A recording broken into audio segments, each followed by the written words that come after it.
गिट्टी कहते प्यू दी नहीं मेरे यार दिए गिट्टी कहते प्यू दी नहीं।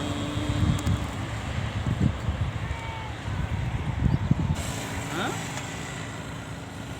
ख्वाब में हूर सामो लंगूर मुखे कीअं ॻोल्हे लांदो ॿिज ढूंढ के कीअं ॻोल्हे लांदी आहे धप ते। हा तुरी शीशी असां थियासीं ढूंढ। अरे मन्नू ॻाल्हि ॿुध मां ॿुधो आहे तूं नंढे हूंदे ॿोड़ो हूंदे हाणे कीअं थो ॿुधी। इहा कहाणी वॾी दर्दनाक आहे जंहिंमें पादर बि आहिनि जूता बि आहिनि। जीअं होश संभालियुमि त कंहिंजी ॿुध में कोन कन कमु कनि कोन पिया ॿुधां किथां।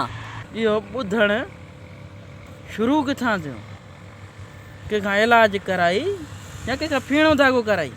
न इलाज थियो न सॻो पीणो थियो इहा कहाणी हीअं थी शुरू थिए।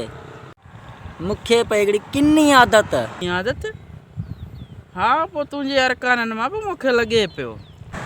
अनु जेका आदत तूं सम्झींदो न उहा न मूंखे चोरी जी आदत पई। आइंटो सिधो कयुमि मसी जन्ना जे कुकड़नि मां ठिकरी हुजे ठिकरी हुजे चट अनु ॿोड़ो जग में मशहूरु।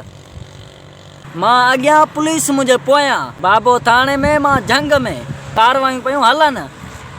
पुलिस खे हथ अचिञा त पादरनि जा ज़ीपट पवनि मजाला जा ॿिणक कुछां ॼण ईअं काठ खे वेठा कुटनि। मां ॿुधां उअं ई कोन पियो गारियूं पिया ॾियनि अलाए छा पिया चवनि भई बुझा ॾिसां पियो पादर लॻनि पिया इहा ख़बर पए पई पर मूं चयो मुंहिंजो आउंठो त हुजे मां ॿुधायांव।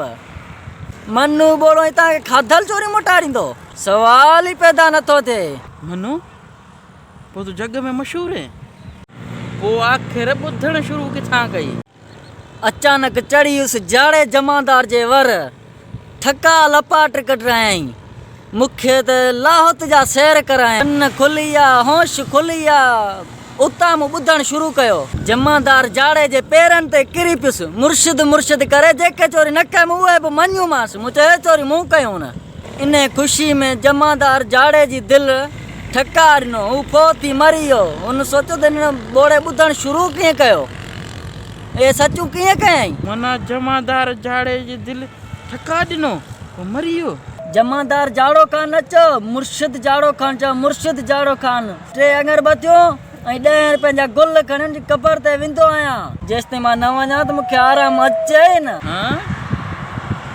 अड़े पुलिस वारो जाड़ो खान तूं चयो ऐं मुर्शिद। अड़े उन मां त पुलिस वारी धप ई कान्हे हुते नूर ॿरंदोसि नूर। पुलिस वारनि जा मुंहं ॾिठा अथई